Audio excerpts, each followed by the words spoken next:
Let's make the cutest little oven mitt. This is actually super beginner friendly and the perfect little holiday gift idea. To make this, you'll need half a yard of insulated batting so you don't burn your house down, half yard to a yard of cotton batting. You'll need half a yard of fabric for the lining and half a yard of fabric for the outside of the mitt. And you just want to make sure that you're using all cotton. Let's start drafting a simple pattern. So I'm using an oven mitt that I already have, and I'm tracing this onto pattern paper, and I have a little cutting mat underneath, and this gives me a really good grid through my pattern paper. So when I'm drafting a pattern, I always like to find a straight line as a reference. So I'm going to draw my straight line along the bottom and just trace it all around. Now I'm going to take my ruler and straighten my lines. And then I'm taking a different color and I'm going to draw a seam allowance all around. So I'm doing 1/2 inch seam allowance. I usually always do 1/2 inch when I'm drafting patterns. And now we can cut our pattern out. Look at that transition. And if you're worried about that little thumb part, don't worry. Keep watching the video. We're going to navigate that little thumb part later. Let's start cutting our fabric. I have my insulated batting folded in half because I need to cut 2 pieces, so I'm going to put a little pin so it stays in place and cut my pattern piece out. And I'm just cutting a basic rectangle, and I'm cutting this bigger than the mitt itself. You'll see why in just a second.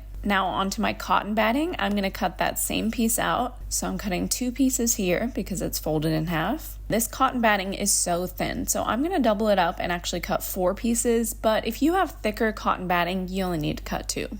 Okay, so now we should have 2 pieces of insulated batting and 4 pieces of cotton batting. Now I'm cutting my cotton fabric for the outside of the mitt, and this one I'm cutting the exact pattern piece. So we should have 2 pieces for the outside of the mitt. And now I'm cutting the same thing for the lining, tracing all around the oven mitt, and now we should have 2 pieces for the lining of the mitt. So before I sew everything together, when I have a flat surface, it's easiest to do the marking now. So I'm taking this see-through ruler and some tailor's chalk, and I'm going to start marking little squares 2 inches apart. So I'm just going 2 inches apart, marking with my tailor's chalk a straight line, and tailor's chalk is erasable, so this will come off later. Now we're going the other direction, so making sure that the line of the ruler is lined up to my drawn line. Now we know we have a perfect 45-degree angle. So now we can draw a line 2 inches in and again 2 inches in until we have little squares all over our mitt. Okay, now we're gonna make a batting sandwich. So I'm putting a piece of cotton batting down, another piece of cotton batting down, remember, because it's so thin. Now I'm putting a piece of insulated batting down and the outside of my oven mitt piece. I'm going to put a couple pins in just so it stays together. And now with my sewing machine, I'm going to trace my chalk lines. I'm using my Singer heavy duty sewing machine. I'm switching over to a straight stitch. Now my length, because I'm sewing so many layers right now, I'm going to move this all the way up to a 4. I want a really long stitch. My width, I can move to 0 because I'm sewing a straight stitch.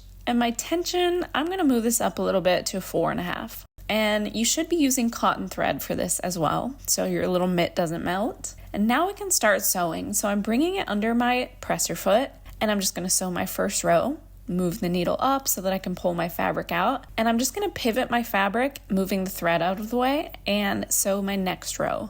I'm not even cutting my threads each time, if you can tell. I'm just kind of doing a little loop-de-loo around my sewing machine, pulling it out, pivoting, moving the thread, and sewing each row. If you can tell, my fabric kind of wants to pucker here, which is pretty common for quilting. Next time when I do this, I'm going to use a walking foot. If you're familiar with quilting, you know what a walking foot is, but I used my regular presser foot and it turned out fine. Just a little bit puckery. So our front should look nice and beautiful and the back should look like a little waffle. And now we have our front and back pieces done. And that was fun. Now I'm going to go through and trim all of my threads and get those out of the way. And now we can cut our mitt pieces out. So I'm just cutting that extra batting out of the way until we have a perfect little mitt piece for the front and a perfect mitt piece for the back.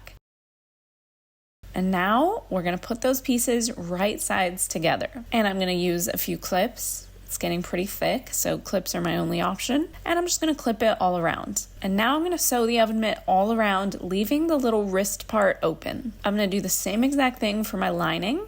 I'm pinning it all around and I'm going to sew it, leaving the wrist part open. The fabric is getting thick right now, so just be prepared mentally, emotionally, in every other way. Just be prepared. Okay, as I'm going around the curve, I'm just going slow, and as you can see, I'm getting to the dreaded thumb part. So once I got to the thumb part, I dropped the needle down, lift my presser foot, and I pivoted. Drop the presser foot and keep sewing. So you would think, Jessica, you would think that you have a perfect little thumb piece at this point, but in about 5 seconds, I'm going to show you what happened. The way I sewed it, first of all, very crooked there. I'm not really sure what happened. Please don't look at that. There wasn't enough definition for the thumb to move. So I need to actually sew about 1 inch or 1.5 inches down to create more definition for the thumb. This is how the thumb will be able to move and it won't just look like a big blob. So I'm just going through and sewing another seam right there that goes a little bit deeper. There we go. It's still a little bit crooked. Please don't judge me. But if you can tell, now our thumb is a separate entity, and that's what we want. Now I'm moving my stitch length to a 2.5. This is where I usually keep it because I'm going to sew my lining piece, which is a lot thinner. And I'm doing the same exact thing for my lining. And when I get to that thumb part, see that little blue mark? I marked 1 inch or 1.5 inches down. That's the proper pivot point. Now, since we have a lot of curves that we're working with, I'm going to trim the seam allowance in half. This just takes away some of the bulk. You just want to be really careful to not cut your stitches. My scissors are so dull. If you can tell, I'm like really struggling with this. Does anyone have any tips on sharpening your scissors? Drop a comment below. This is giving me anxiety to watch this. Okay, now doing the little fit test. This fits perfectly. Now I'm going to carefully flip the outside of the oven mitt right side out. Pop your little corners out. You can stick your hand in it to really pop those edges out. And my lining piece is inside out, and I'm going to put it inside the mitt. These are facing wrong sides together, but now we have the pretty side on the inside. So now I'm going to sew along the wrist. Whenever I sew little tiny circles like this, I like to take this little compartment off, and this gives me the perfect little edge to slip a cuff around or anything really narrow like this. And now I'm sewing all around the wrist piece. Our last step is to figure out the binding piece. So first I'm measuring all around my wrist. Mine is about 14 inches, and you're gonna add 6 inches to this, making 20 inches. Okay, and now you want to determine how thick you want the binding to be. I want mine to be about 1/2 inch, so you're going to take that number, multiply it by 2, and then add 1 inch for seam allowance, which makes 2 inches. So now I need to cut a 20 by 2 inch strip of fabric. And we're going to prep this binding by folding it in half, ironing it down, and then I'm going to fold each edge in by 1/2 inch, press it down, 1/2 inch, press it down, and now we're folding the whole thing in half and pressing it down. So it should look like a little long strip of orbit gum. And this will be our binding piece to finish that raw edge on the oven mitt. So to prep the oven mitt, I'm just going to cut off some of that bulk. You know the drill. This is so our little binding fits nice and snug over the edge of the oven mitt. And now I'm just going to open our binding piece up and start clipping it all around the oven mitt. Now, once we get to the end, as you can tell, I have like 5 or 6 inches slack. You want this because we're going to use this to make a little loop. So let's start sewing. I'm sewing at the beginning of where I pinned, and I'm just going to sew really close to the edge. And once we get close to that end, don't panic. I'm going to show you what to do.